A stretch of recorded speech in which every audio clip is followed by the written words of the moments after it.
people are scared of public speaking. And it makes sense. It's the biggest fear because we, as humans, we don't want to be singled out. We don't want to be incorrect. We want to, there's that herd mentality, right? Good or bad. We don't want to be wrong. We don't want to feel embarrassed. So when you are public speaking, you are automatically volunteering to be judged and to be in front of a group of people. So instead of focusing on what are they going to think of me, it's how important is this information that I'm going to share with them. Because when you really focus on sharing something and educating them and making their lives better, then the nerves can fade away into a different way of channeling that energy into positivity versus fear.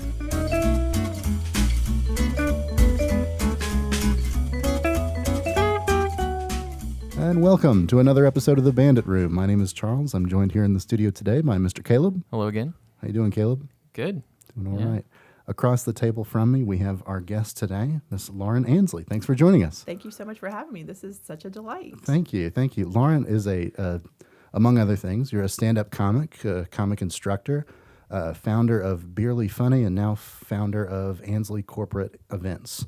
You started off, correct me if I'm wrong, you started off in sort of sales and marketing roles, and you sort of transitioned into the events space. That's why you looked at my LinkedIn profile this morning. I was wondering. What's going on? LinkedIn always outing people for snooping on people. Yep, that's right. And the company is Ansley Corporate Entertainment. Ansley Corporate Entertainment. You told me to correct you if you were wrong. Thank you for that. This is going so notes. Well. I'm never going to get an invitation back. So you were a Winthrop grad, is that right? That's exactly right. Okay. Yep. What brought you to Winthrop? College. Where were you from before? I'm from Spartanburg, South Carolina. Okay. So, I went to school there and then toured a couple of schools. I toured Carolina, USC, College of Charleston, and Winthrop, and there was just something about the vibe of Winthrop. Yeah. And also it was an hour and a half away from home, which was just about perfect. Just the right amount of distance. Not too far, not too close. Yeah. All right. Beautiful campus. Of course, it's very nice now. I'm kind of jealous. They've made so many upgrades, but it was very awesome. It was an awesome experience. Yeah. And what did you study there? Marketing. So I actually went to Ball State University for a year, my junior year, and I was undeclared. I was pre-major for 2 years. And then went on National Student Exchange, which is a program for people that can't speak another language, but want to experience a different culture. And I went all the way to Indiana and stayed there for a year. And that's where I discovered marketing. And that's what I got my degree in. Yeah. And from there, you transitioned to some different kind of sales roles, things like that? Yes. So my very first job after school was I'd already had an internship with the York County Regional Chamber. And then I started working there a few months after I graduated and worked the front desk and then started planning events. Main Street Live was one of my babies. I loved planning that. And then, worked there for about 5 years and then went into a more of a traditional sales role at the Dairy Barn in Fort Mill. Okay. So worked there promoting that for venues for weddings and catering, social events. And then I made the big trek up to Charlotte, the big city. The big city. Which is always intimidating, but it's home now. And when did you start getting into comedy? Oh, I actually counted it up. I think I've been actively performing now for 8 years. Oh, wow. Okay. This is my longest term relationship doing anything. And I actually got started by taking a comedy class. Okay. Is that how you got into it? Okay. Yeah. So you took one of those classes they do at the Comedy Zone, or is that what it was? All right. And so since then, you've started leading those classes, haven't you? Yes. So I took the class, and then the second time I performed on stage, I actually bombed. And I was super embarrassed because you go from this super amazing experience to no one laughing and you thinking that everybody was just being nice. So I quit for 3 years. So the 8 years would have been 11. I had to count on my fingers. But yes, got back into it. So it took 3 years from that bomb to get back into it. I was not ready for it. And so that's part of why I teach the class now, is to encourage people not to take that long, to expect that you're going to bomb. Yeah. And, I mean, it's the same way in business. It's the same thing in anything. Right. You're going to have your bombs. You just keep going. So I talk about the importance of perseverance and keeping going. But so got started and then got into festivals and started hosting my own shows, and that's how I got first started in now the world of corporate entertainment. Who would have thought? Yeah, how about that? So describe the comedy class or whatever that you took to get started. Is it kind of an introduction to things like improv ideas, and it's also sort of stage presence, things like that. What kind of topics do they cover? So it's a tradition. It was a traditional 6-week like stand-up comedy intro. Gotcha. So you're on stage from night number one. Oh, wow. You're writing introductions for yourself. That's kind of your intro into writing jokes. And just talking in front of at the microphone. You learn how to move the microphone back and forth on stage the right way so it's not a distraction. Yeah. And just techniques of stand-up. So it's really just like your intro into stand-up. And the goal is you end up with a 5-minute set at the end of the class that you can then perform at open mics and then add material to it so you can work on longer sets and start getting booked on shows and that kind of thing. Gotcha. Wow. And is that the one where they do a graduation and it's basically a performance? Like, Yes. Is it its own thing, or do you kind of like open for somebody else, or how does that set up? In our case, it was a graduation showcase, Yeah. and then they had a headliner come Gotcha. after us. Okay. When I teach my own class, flip my hair. The students are the stars of the show. Gotcha. So All right. Fantastic. Pretty awesome. And when did you get into doing the Beerly Funny? So you took some classes, you like that, you start performing on your own, then you sort of launched this Beerly Funny thing right before the pandemic happened? Oh yeah, that's such good timing. Talk about comedic timing. So I decided I was hosting a bunch of other shows, and I really like emceeing a lot, and I like basically conducting the event and setting the tone for the stage and introducing the speakers and Gotcha. in that case headliners and performers. So and because I have a background in event planning, like playing Main Street Live and everything back in the day, and sales and marketing, thanks to my college experience, I started planning my own show. And the very first show I ever hosted was July of 2019. And then I loved it. And I had multiple venues that I was working with, and they were going really well. Standing room only shows, sold out crowds. And I did the most logical thing next. That October, I quit my job and I sold my house and I started it full time. October 2019, everyone. Guess what happened 6 months later? Famously, pretty good time for everything, right? I mean, 19 is a pretty good year. The world shut down and then started doing virtual comedy shows over Zoom. Right. Figured that out. Yeah. And then that's when it happened.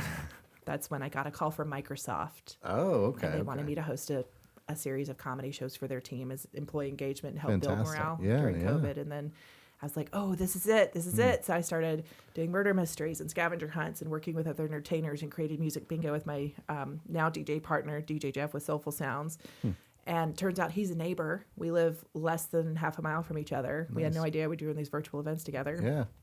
And so then that business took off. So fantastic. You have a giant hurdle you have to get over. You pivot to this online Zoom situation, and then that ends up working out for you. Yeah, well, I do need to tell you what happened was, I quit my job, sold my house October 2019. Yeah. And then 6 months in COVID hit. So the big joke I tell is at that point, that's when I started a new position called the fetal. Stayed in that for a while. And then figured it out from there. And that's what happens, right? Hey, that's where you get some good ideas. Yeah, when your business completely bombs and goes away, you've got to figure out necessity is the everything you mother of can. invention. Yeah. And then sometimes the opportunities present themselves, and then you just run with it. So you're doing the Beerly Funny thing. You're transitioning to doing so you said Microsoft was your kind of first not to corporate... brag, but totally went in with Microsoft. Yeah. It was very exciting. So we did some comedy shows for them. And then, I've worked with, I don't want to name drop. I didn't write them down. I don't want to be fair, but like these companies I never would even have thought of even applying for a job for were contacting me and wanting me to do these events. And it just so happened that because I was adding it to my website, that's exactly what they were looking for. Yeah. Where are you supposed to find this? This wasn't a business that existed. Yeah. So did a bunch of events, a bunch of holiday parties in December 2020. Wow. For over 25 companies, for thousands of employees all over the world. Wow. Yeah. Okay. So describe the size of the audience on those kind of things. So like Microsoft brings you on. Is it kind of like a localized area of Microsoft employees, or is it just kind of like anybody who's interested can go to this thing? Yeah. So it was a division. So they were people, from the West Coast all the way over to the East Coast. So, Gotcha. And the shows varied. So in that case, I think they had a couple different time slots that they were doing shows, and maybe 200 people come to the first one, and then that goes really well, and then you end up with 7. No, I was kidding. It was more than 7, but it's just a various audience. Yeah. So I think the largest virtual event that I've been involved with was probably, I don't know, 250 people or so. Not necessarily with Microsoft, but with other events that I've hosted. Right. Yeah. Okay. And how does that go with like feedback from the audience, especially for something like Yeah, because like the comedy, mics are kind of isolated. right? You're Like, that feeding would off be the weird. audience. Exactly. That's a good question. So with stand-up comedy, of course, you rely on audience feedback. Otherwise, it's just a weird speech with pauses in Right. there where you're expecting the audience to laugh and they're not. What is the Nate So- Bargatze line? Is that without an audience, it's just a mean speech? Yeah, exactly. So I got a taste of that when I was doing the comedy shows outside of booking for corporate clients. It was when I was just doing ticketed shows and people could come and just hang out with us. So it was always encouraging them to have their microphones turned on. And it was encouraging them to keep them turned on. And I do this thing where I do this sometimes during my presentations too. I'm getting you a little picture behind the curtain, but I'll say, all right, everyone, we've been in the world of virtual events. This is in person or Zoom. I say, I want you to unmute your microphones and I want you at the count of 3, I want us to laugh as loud as we can together. And so then they do, and that loosens them up and kind of just sets a positive tone. Yeah. But always continue to encourage them to have their microphones turned on. Yeah. But then, of course, you get feedback and things. So one of the things that comedians had to learn is you're not getting immediate feedback. It might take us an extra second before, because you're sharing one microphone and you have to stop talking so that they can start laughing. And also the importance of showing the audience on your screen so you can see their reactions and then playing off of them in the moment. So it's not just joke, joke. It's interacting with them. Playing with it. So the more interactive you can be. And you have the luxury of bringing them in. It's like crowd work, right? You can bring them in and ask them questions and have them respond to you and be part of the show. Do you enjoy that aspect of performing, the sort of the crowd work aspect versus a preparation? For the stand-up comedy, I don't do crowd work a whole lot because I've been emceeing so often. Yeah. I'm very comfortable with the interaction, but it's pretty advanced, so I don't necessarily encourage it.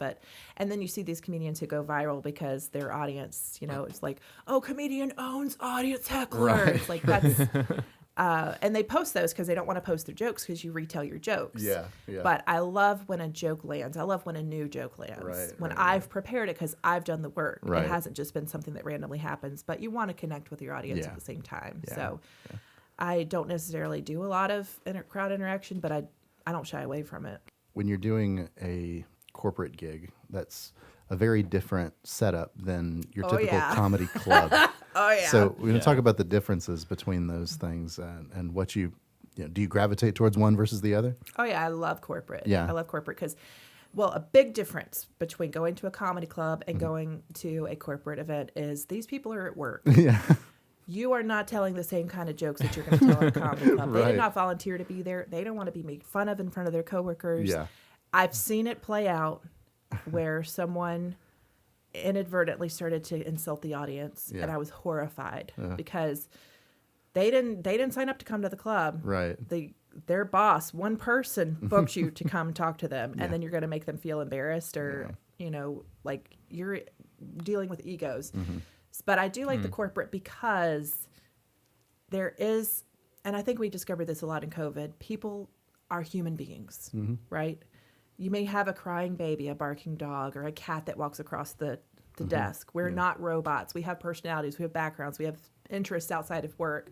So being able to help the audience connect and not be taken so seriously, like, let's have a little bit of fun. Yeah. I like to say, let's have fun, but you can still be taken seriously at work. Yeah. You it's not like you're embarrassing yourself in any way. Right. That makes sense. Yeah.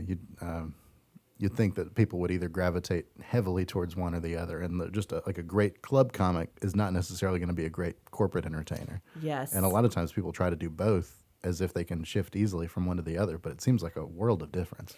It is, because you can slip up. Yeah. So there's different levels of cleanliness in comedy. Yeah. There's the the very dirty up to the squeaky clean, and I think corporate is probably the squeakiest clean. Yeah. Because you're not talking about body parts, you're not talking about religion, you're not talking about us versus them mentality, you're not talking about race, you're not talking about any kind of demographics that could be polarizing. Yeah. And you have to be so careful. So what do you end up talking about? Work-related funny things, yourself, self-deprecation, your own family stories that with no one as the punchline. So it's not as, some people say it's not as fun.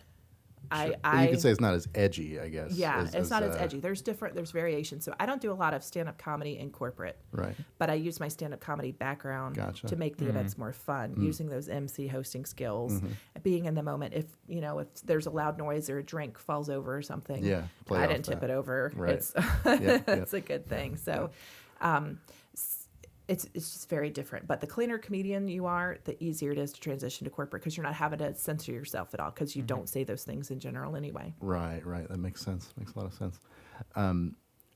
What are some of the common hurdles that you encounter when you're doing these sort of public speaking classes and training? Oh, the classes? Sure. Well, of course, the biggest fear is stage fright. People are scared of public speaking. And it makes sense. It's the biggest fear because we, as humans, we don't want to be singled out. We don't want to be incorrect. There's that herd mentality, right? Good or bad. We don't want to be wrong. We don't want to feel embarrassed. So when you are public speaking, you are automatically volunteering to be judged and to be in front of a group of people. So that's one of the biggest hurdles, and it's a simple switch of, well, it's not simple. It's well, I'm going to say simple, not easy necessarily. Right. Is instead of focusing on what are they going to think of me, it's how important is this information that I'm going to share with them? Because when you really focus on sharing something and educating them and making their lives better, then the nerves can fade away into a different way of channeling that energy into positivity versus fear. Makes sense. Makes a lot of sense. I'm doing so well. Can we just take a quick break to acknowledge how well this is going? You're doing great. It is going well. Yeah. Thank you. So we're not giving you that proper audience feedback yet. Oh, yeah. Also, I'm an entertainer, so I need validation all the time. We're having a good time. We're having a good time. We're having a good time. That's a Dusty Slay line. We're having a good time. That's it. Yeah. I love that guy. At what point did you realize you could turn the hobby into a business? Well, I guess you said October, or what was it? Well, when you go through a bit of a midlife crisis and you decide you're going to quit your job and sell your house, right? That's a pretty good indicator. But I got to tell you, I'm not a risk taker. I didn't think I was, but that's like the ultimate risk, right? Business owners are the ultimate risk takers. I know. And I never, ever, ever wanted to go in business for myself. I never, ever wanted to. I was always like, I need a steady paycheck. I need a steady job. But I think it just awoke a passion in me that I was like, oh, I am making a difference. I'm entertaining people. I want to elevate comedy as an art form. I was starry-eyed. I was like, we're going to do this. It's going to be amazing. Because I had 3 months of amazing shows. Yeah. And that all changes when the world goes into lockdown. So I think it's been several steps. I don't think it's been several steps of opportunities presenting themselves and realize, oh, that makes sense. Or, oh, people need this. If I had done a business plan before I quit my job, I would have not quit my job. Yeah. Because there's no money. Like, Yeah. So I hate to say it this way, so I hope nobody's still listening. But if you are, I'm kidding. I want you to be listening. And I don't mean to be callous with this, but when challenges happen, opportunities happen, right? So COVID, it created a whole lot of opportunities for people, or, Absolutely. The dreaded P word, the pivot. I would have never gotten into corporate entertainment, at least not as quickly as I did, had it not been for the need for entertainment and connection. Yeah. You would have kept going with what was working at the time, which I guess the whole like Beerly Funny doing brewery show kind of thing, and you probably would have kept going, expanding that little by little, but you probably wouldn't have made that hard pivot without the forced environmental factor. Yeah, and one of the best things I like about corporate is I don't have to sell tickets. I hate selling tickets. It's so stressful because people are last minute. They buy tickets like the week of, 2 days prior, and you're thinking, this brewery is partnering with me to shut down to have just the people from the show in here. And if they don't have any, that's embarrassing. They're going to be losing money. I'm going to be losing money. It's not going to be fun. Yeah. But corporate is great because it's a built-in audience. Yeah. Fantastic. Now, the fact that you worked a handful of corporate jobs before you got into comedy, you think that helped inform sort of the style of what you can present, or the show you're putting on for your clients? The fact that I had my background. The fact that you worked in offices before. Oh, totally. Because like you see that I think it's kind of an issue in a lot of TV and movies and things like that, is people that are writing TV shows and movies like never worked a real job. You know, they've Yeah. always been a writer or a comic or something like that. So it comes off as like you get these unrealistic scenarios or something like that. So. Oh yeah, absolutely, Yeah. absolutely. Also knowing the where is the line? Let me not step Oh, over the for line. sure. Yeah, yeah. I could share a story, but I'm going to have to leave out a specific word, which you will know what the word is. Okay.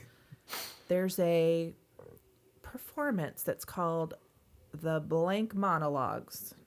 You familiar with this? Yeah. You know what yeah, I'm talking about? Yeah. So I am at one of my jobs before I started in comedy, before I took the class, and we had a speaker come in at a HR annual meeting. HR is the least funny of any department because you don't want to get in trouble. You have to be very careful. You're very mindful of your peers, rightfully so. And at this annual meeting, we had a speaker come in who was a humorist, comedian. She got there right before she was supposed to go on, and she said, "Excuse me, what is human resources?" Zero prep, proceeded to get up on stage and say the blank monologues, its body part, at least 7 times in front of these HR people. And I saw my boss's head, and every time she said the blank part of the blank monologues, I could just see her twitch. shudder. I could just see her twitch. And it was hilarious, but also I say that because that was exactly what I needed to experience in the moment of never making anything like that happen before. So you vet everyone that comes to speak, and you know where the lines are, and they have the experience of understanding. And I've seen it before where people have kind of alienated the audience a little bit because they don't know any better. Yeah. So there's definitely a certain amount of sensitivities that comes from being. It's helpful to have had that background in the Gotcha. office for sure.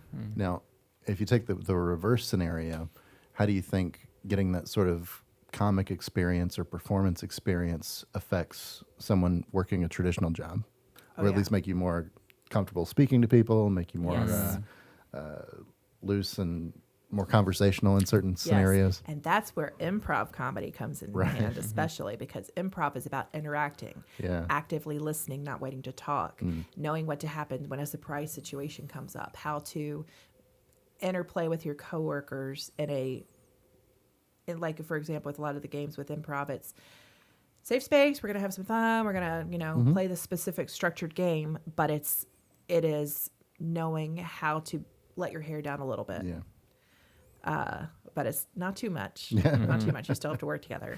But how can I be more present with this person? How can we participate a little bit more? How can we connect a little bit more besides just how was your weekend? It was good. How was yours? It was good. Okay, have a nice day. That's it. Yeah. Yeah. Awesome. I would like to cover a topic that has not been discussed, and Let's I don't do know if it. it's on your list. Where But are we? I have a question for you, Charles. I don't know if your audience knows about your outside of work interest, but could you please let the audience at home know how we actually got connected? I was going to ask that. I blankly forgot to bring that in. So I met you. We were doing a play together. A play in the Rock Hill Community Theater. It was, I think, was it your first acting role in your first theater production? Yeah. So we were just talking about it before we started recording. We were doing a production of the Mousetrap by Agatha Christie. Fantastic piece of work, murder mystery. Which I don't know. Maybe that planted the seed for your murder mystery comedy stuff there. But yeah, it was a fantastic performance.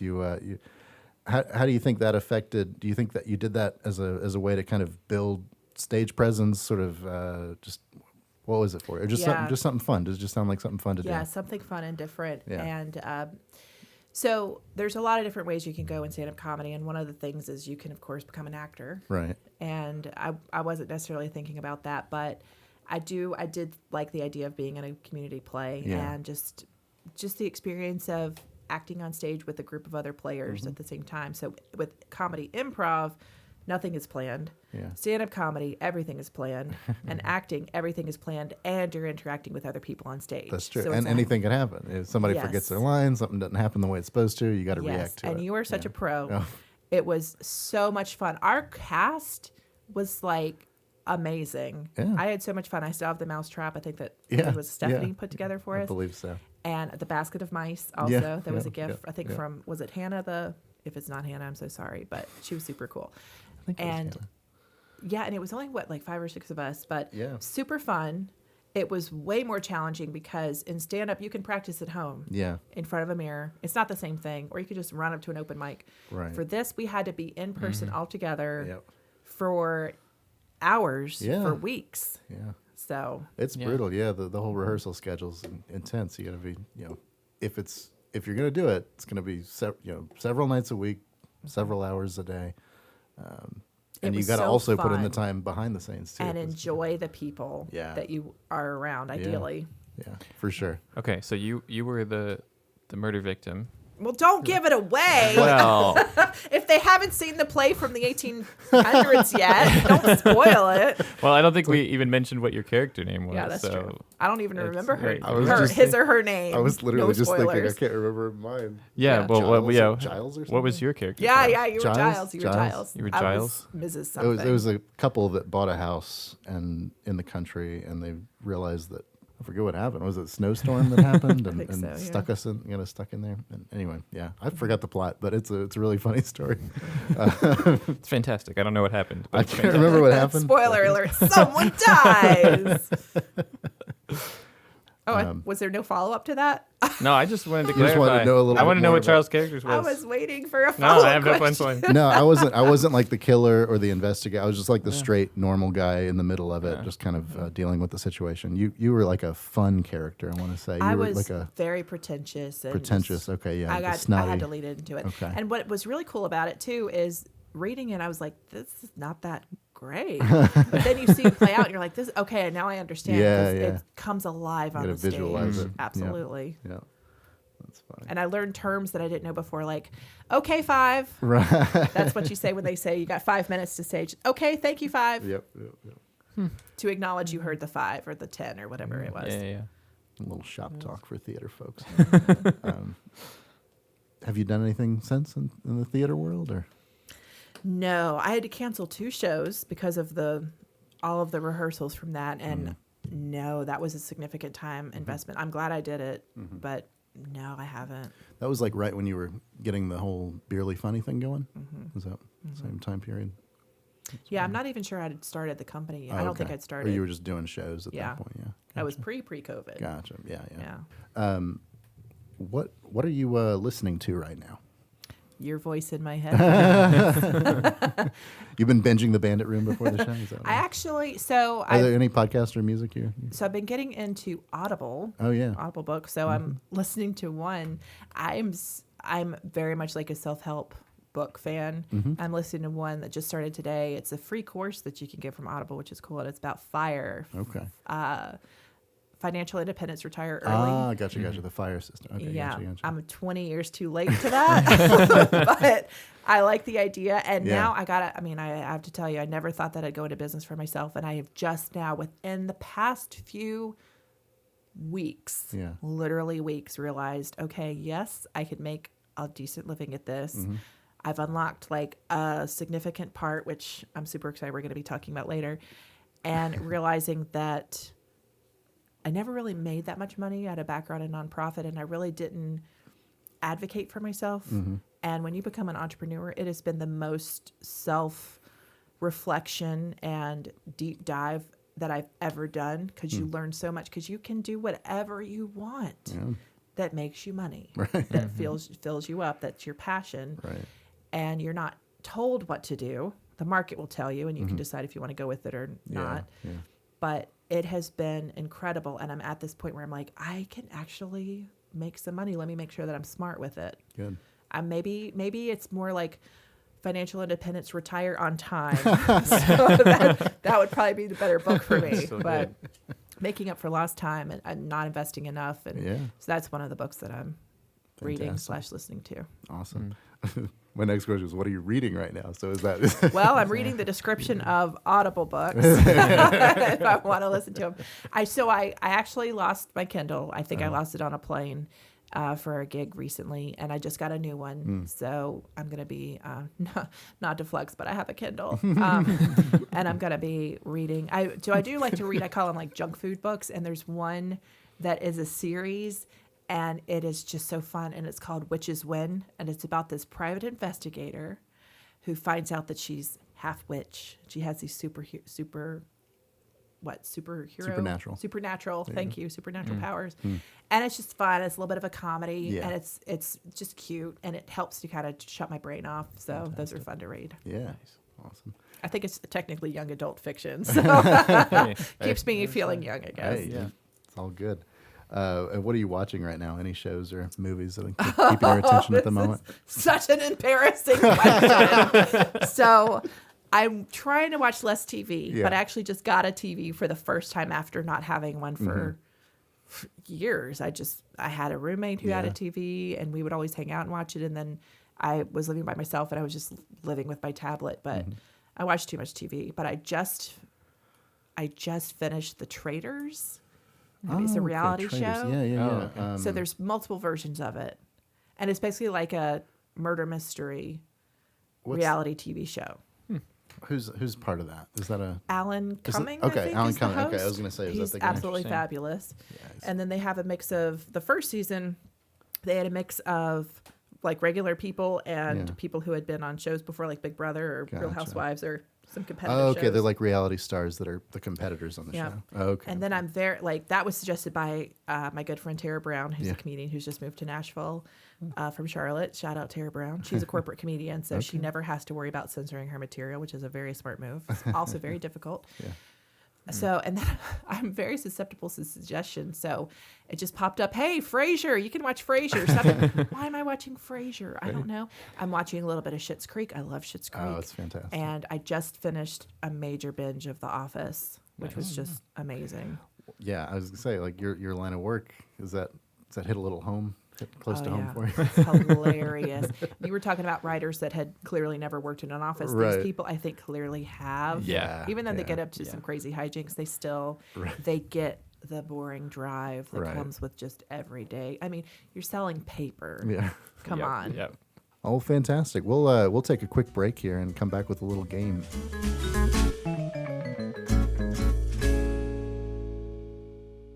Did you know that over 13 million 941 forms are e-filed annually? Don't keep filing on paper. Join the millions and switch to e-filing this tax season. TaxBandits.com makes e-filing easy with quick and secure filing and an audit check to help you avoid common errors. E-file now at TaxBandits.com.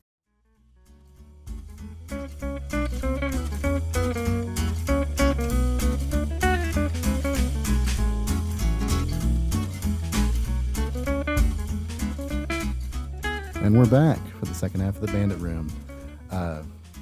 We've opened the Jack Daniel's Single Barrel, which is a gift from our friend John Weil. Cheers. Cheers. Nice. All right. Are we taking a swig? Yeah, let's do it. Oh, okay. So Yeah. any thoughts? Tasting notes. Do you have any Splenda? I think that's from The Office. I think Michael Scott. Was it really? 2 packets of Splenda. All our bourbon friends are rolling over. Just like, You'll be okay. Have some flavored vodka. fantastic. So now that we got a little Tennessee whiskey for you here from our friends at Jack Daniel's, we're going to play a little game. This game we're doing for the first time today. It's called Faux Pas. So as part of, we kind of made this connected to what you do. So you're doing, public speaking training, things like that, avoiding gaffes and blunders. So we've picked out a few scenarios of, we'll give you a real one and a fake one for different scenarios. Okay. And it'll be up to you to pick which one is the real one. Am I being graded? Or Is the there fake one. one. Points? Yeah, of course there's points. They're looking around the room trying to find the points. You're gonna win bragging rights until the next episode, until the next time we pull this out. Fantastic. Are we ready? You want to get going? Yeah. All right, cool. So I'll read one and Caleb will read one. Okay. And it'll be up to you to decide which is real and which is the faux pas. Yeah. Very clever. Okay. The first category is political mishaps. After a successful primary, Howard Dean gave an impassioned speech which ended in a disquieting, his political future has been in decline ever since this moment. So that's one possible story. Yes. And the other story, Newt loses support over his controversial dancing after learning that his fellow Republican leader was enrolled in jazzercise classes with his wife, Republicans began to distance themselves from Newt. The one-time Speaker of the House was forced to resign from Congress after losing the support of his fellow congressmen. So one of these is true. Yes. One of these is fake. Well, I don't keep up with politics, so I believed the first one until I saw Ousted for Dancing. And I'm gonna say Howard Dean's Wild Scream is the one that's true. the true one. All right. Well, the answer. And then we're going to Washington, D.C. to take back the White House. I wish that was not true. Yeah. So you were correct. So you were right. You got that one right. Okay, cool. Yeah. Congratulations. Next, we've got award show moments. So Clint Eastwood loses his mind over a dog being nominated for the Academy Award. During the Oscars broadcast, Clint Eastwood repeatedly berates the Academy for allowing a dog to be nominated for an Academy Award. The audience reacts with a combination of confusion and laughter. At first, people thought it was just a bit, but it became obvious that it was a very real statement and a departure from the approved dialogue. Yeah. That would not surprise me if that's true. And the second one, John Travolta mispronounces Idina Menzel as Adele Dazeem. In a confounding moment of award show introductions, John Travolta gives a pleasant talk about the importance of movie musicals, and at the end, completely mangles the pronunciation of the performer's name. Well, I do know that that is actually true. I laughed when I heard you say it because it's so far off, but I will tell you that is a thing that is common, is mispronouncing names. So as an MC, anyone who is listening to this, if you ever MC, always ask the person directly how to pronounce your name and spell it out phonetically. Yeah, so I know that the John Travolta one is true. Correct. We have a clip here. Please welcome the wickedly talented one and only Adele Dazeem. The moment will live forever. I don't think his career suffered from it, but it definitely will live forever. The wickedly talented. Wickedly talented. Was that a stall? Trying to please I think it was somebody help me. It was a reference to Wicked because she was in Wicked. So, that's amazing. By the way, have you seen it? Oh yeah. Have you seen it? It's so good. It's a good show. Yeah. Well, there's two amazing songs. I like the two amazing songs, especially. What's the next category? Competitive blunders. All right. The real one. Just to give it away. Let me read the real one first. The real one is. This is why this is your job and our job to play these games. You're not supposed to tell us who. It's the right one. They're both real. Okay, these are both very real scenarios. So let's mix them up. I just want to point out, you folks can't see it at home, but Charles is all kinds of red right now. I'm a horrible liar.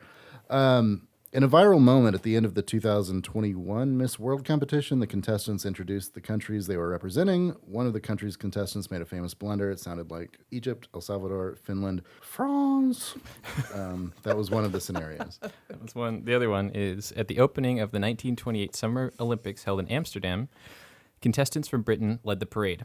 However, because they were accustomed to driving on the wrong side of the road, the Brits got confused and upon entering the stadium turned to the left instead of to the right, which caused an inevitable traffic jam, which took quite some time to sort out. We really bungled this one. This is bad. We did edit this out. Yeah, we gotta redo it. Lose the question. We'll drop this one. Skip it. Let's move on to the next one. Wait, was it a trick question or both of them true? So I'm going to say the France one is true, but both of them are true. Yeah, the first one was true. Egypt! El Salvador! Finland! It's not edited. That's Wow. the way it was. The title of the video way it was. is Miss France okay? These are all things that become SNL skits later on. Mm-hmm. All right, well, let's move on past that one. And let me just give you a little taste of public speaking skills training. You got through it. You know, you say you bungled it, you got through it. You just laugh it, you just acknowledge it, and you move forward. So when that happens on stage or, on a podcast or whatever, you just move forward.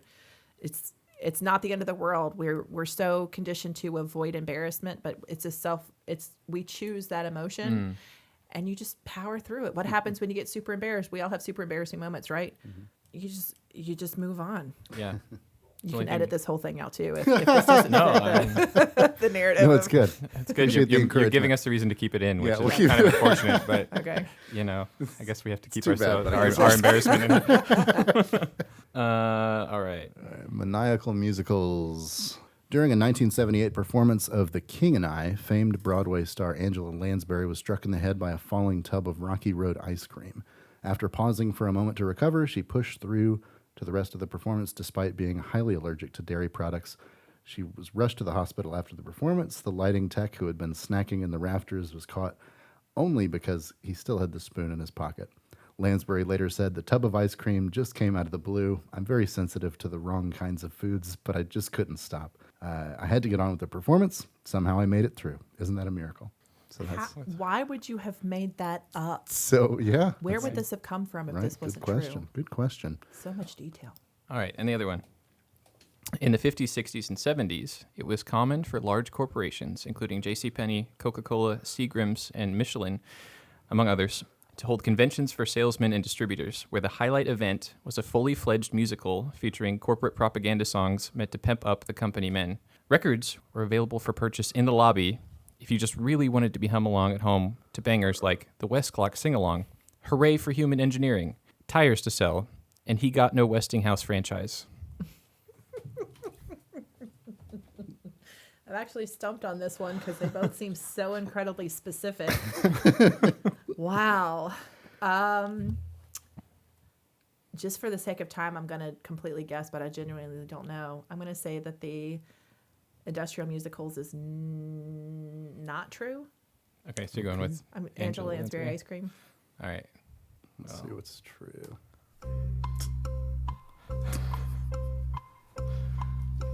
Your answer. He's got tires to sell. He's got tires to sell. It's like a bad cat. Tires to sell. If he doesn't sell them, he'll tires to sell. Wow. No pressure. Yeah, so... That's the best line. If he doesn't sell them, he'll land in hell. That's pretty Wow. good. Okay. Where did the Angela Lansbury? Did you just make that I up? just made it up. Did you make the full thing I up? did, You yeah. didn't. You didn't ask ChatGPT for help. The amount of Didn't it? specificity. You got it. You got to give enough specifics or else With a it worked. spoon. That's true. Wow. Did you ever watch Miss Maisel? Yeah. Okay, yeah. I was I've going heard to say of that might have Miss given it away because she does sort of a industrial type musical thing in the I last didn't watch season. I all wanna of say. them. Oh, okay. I didn't watch all of them. But there's a specific scene where I really want to call it out, and it's where she and Susie are touring around and testing out her joke, yeah, and it's yeah. like cutting away every time she just a little bit of wording, a little bit of phrasing can make such a difference. Yeah. When you're doing stand-up. And then when the other one is when they're observing another guy on stage and he pauses and he gets a laugh and then he gets another round of laughs. So it's like that repeater round. It's like 2 laughs for the price of 1. It's a very cool moment. The next category, performance diminishing drugs. William Howard Taft lost his congressional support while during a long and painfully slow State of the Union address, Taft reportedly started drifting off during his own speech due to a medication he was taking, prompting some journalists to speculate whether there had actually been an assassination attempt by poisoning. Second one. Vice President Andrew Johnson arrived at his own inauguration ceremony in 1865 so completely sloshed that he kissed the Bible when he took the oath and was too disoriented to administer the oath of office to incoming senators. He was described as extraordinarily red in the face as he stumbled through a speech. Meanwhile, President Lincoln held his head in his hands. The event inspired the following ditty at a local theater.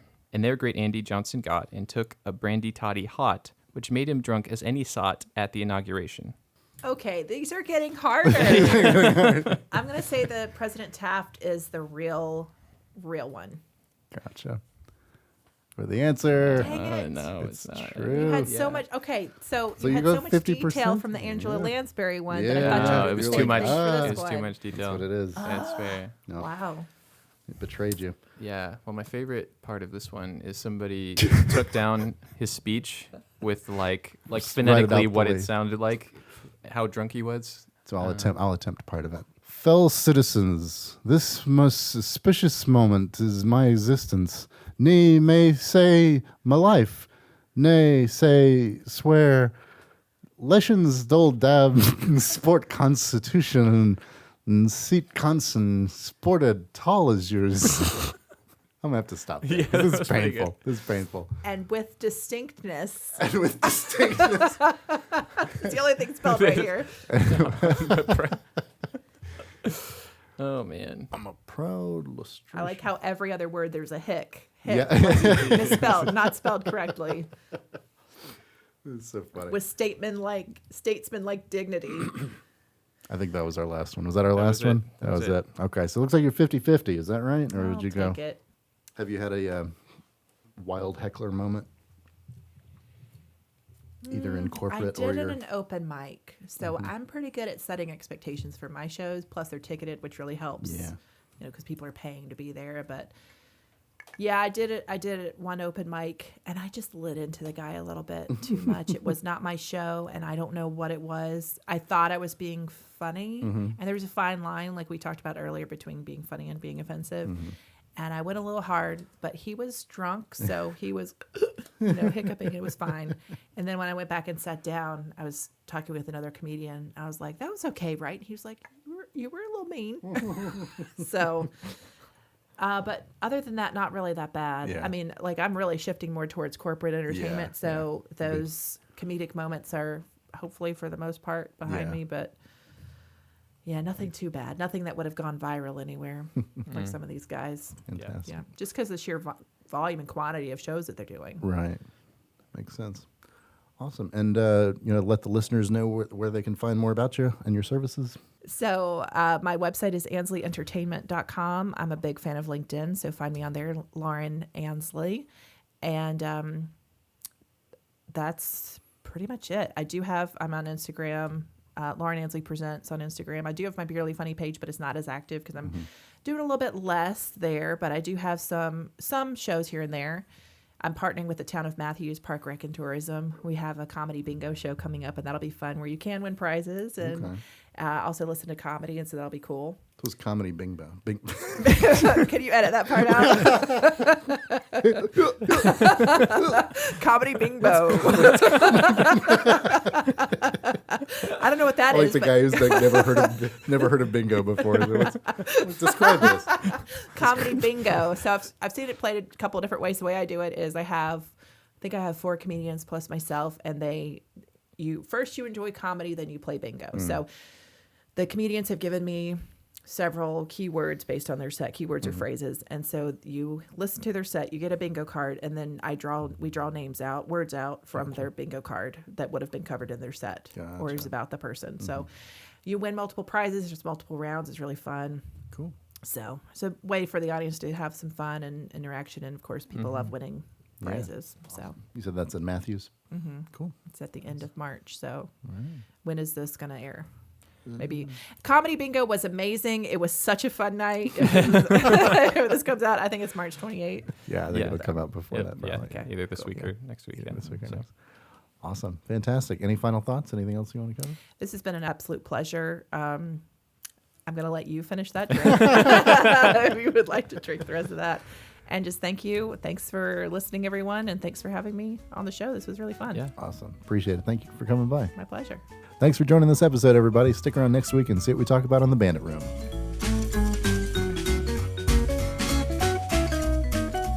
The Bandit Room is a production of Span Enterprises, located in sunny Rock Hill, South Carolina.